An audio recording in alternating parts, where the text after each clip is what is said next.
podcast interview you did, and you brought up like one of your uncles was like, okay, you're the football kid, So how do you feel like you were able to focus on football with the drill era and all the like surrounding noise with Chicago at that time? Honestly, because I had OGs, my uncles. My uncles, big OGs, shout out B, you know what I'm saying? Shout out Snow, you know, shout out all my uncles.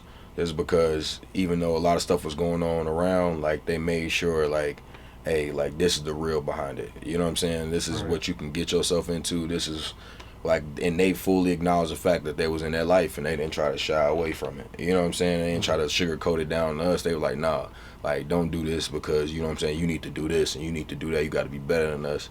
And I kind of hated that, too, at the same time, because my uncle was only, like, 17 at the time. You know what I'm saying?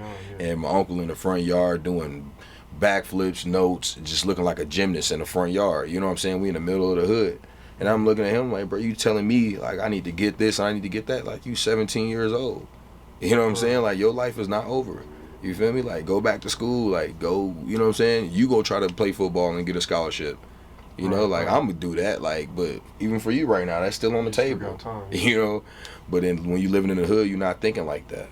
You know, and that's how I go. But I shout out to my uncles just because, you know, they kept me on my path. You know, they told me exactly what to look for, and I just kept my eyes peeled.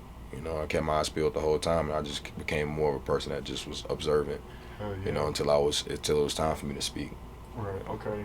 Now, you went to, it was Plainfield High School, right? Yeah, Plainfield North. Chicago? Yeah. And you were the ESPN Chicago Player of the Year. Yeah. It was like over 2,700 yards. Your senior year, yeah, over 2,600, almost 2,700 yards, 38 touchdowns. You had a state record, 520 yards versus Oswego. I don't know if I'm pronouncing it right. Yeah, no, you said that right. Yeah. How was that whole stint with the high school ball? Like, did you expect the ball out like that, or like? Man, you know, that time, you know, obviously my faith was real strong. My relationship with God was real strong. Yeah. So I never doubted myself, you know, and I knew I was cold. You know, I obviously knew I was cold, but I didn't know, I never been in those situations. I never seen, you know, where I would take it, place in those situations. I knew what I wanted to do. Right. You know, so actually going through and experiencing it was a completely different thing, and seeing how I was just going crazy and stuff like that.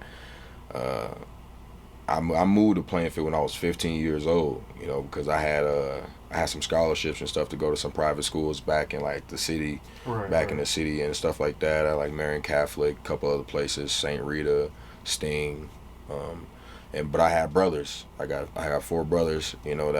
That my other stepbrother too that was there at the time, and my mom and them was like, hey, if you want to go to school by yourself or you want to go to school with your brothers, like, we'll move and try to make this thing work.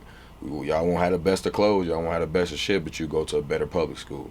So I was like, all right, come on, I want to go to school with my brothers. So we moved out to Plainfield, went to Plainfield North, and I got there, and it was like history just started writing itself from that point on. Like, I went there, had my favorite animal was my mascot, white tiger, you know what I'm saying?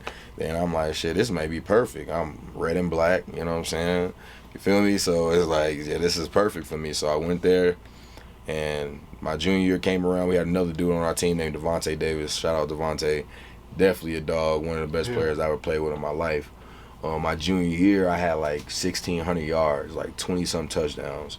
And, you know, I had Texas coming in. I had Pitt coming in. I had a whole bunch of schools coming in. Yeah.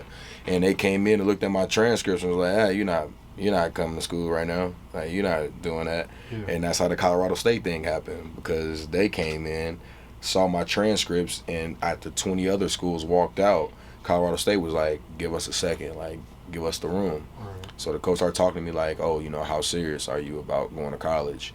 And no other coach had did that at that point in time. Right. They all got up and just walked straight out and said, I'll see you after junior college. And Colorado State was like, all right, let's look at your transcripts. Okay, we're going to do this. We're going to blah, blah, blah. And it was Coach Myers, actually. Oh, okay. Yeah, Patrick Myers. I don't know if you remember him from Colorado State. He went and was a lineman coach. Myers or not? I don't know. No, he was one of the coaches there. I'm not sure. But I know when he came there, he took my transcripts and he just started writing on them. And he was like, all right, if we do this, you do that. All right, you're going to have to go in all honors classes for your junior, senior year, and you got to get A's and B's. You get anything outside of a B, like, you're not coming. And I was just like, well, at least you gave, you know what I'm saying, gave me a chance. You know, I was like, all right. And what I do, got A's and B's. I ended up still having to go to a junior college because of my ACT. But, yeah, but at least they gave me the opportunity and gave me something to fight for, you know, over the next year. Because then that's when I started doing well in school. I'm like, all right, damn, okay, I can do good in school. Like, I'm not just a knucklehead, you know what I'm saying? I just got to just lock in. You know, now I'm getting A's and B's. And then going into my senior year, I knew I was going to be tested. I was like, all right, I got to get A's and B's, and I got to perform at a high level, you know, and take an early bird class. I'm coming to school at 5:30 in the morning, you know, got to stay for practice after, and then do training sometimes, you know. Like, so it became a tough thing, but then I think it just ultimately, like, showed me that, like, I had so much more that I never had tapped into. And then going into that season, I don't think there was a soul that I don't think there was a soul that was going to stop my purpose at that moment, just because I was so determined to get to where I was going, and I had sacrificed so much to even be in that position that you was silly if you thought you was going to stop me at any point in time. You know, I had to look back at that as an adult now and seeing my little 17-year-old self, 16-year-old self going through that process. And knowing how much fire, you know, came with that, you know, I was very fiery. You know what I'm saying? Conflict was bad for me. Everything was bad for me because I was just like a walking rocket, like a torch ready to just flame some shit up. You know what I'm saying? Like, and when it came on the field, it was just like it would pour out. You know, that shit would pour out like a motherfucker. Like, yeah, I need this, and ain't nobody finna stop me from having it. I remember I rushed for 180 yards in one game, and they wrote all through the newspaper that I had been stopped. I'm like, damn, and that's when I knew I was really like that. You know what I'm saying? I'm like 180, and they put a whole article out about stopping me.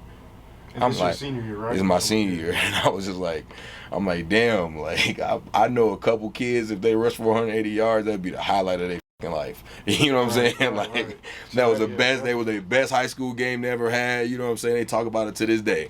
You know what I'm saying? 180 was the lowest I ever rushed for in the game. You know what I'm saying?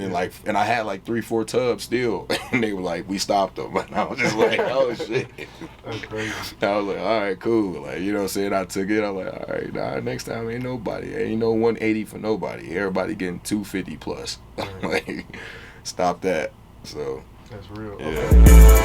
Okay.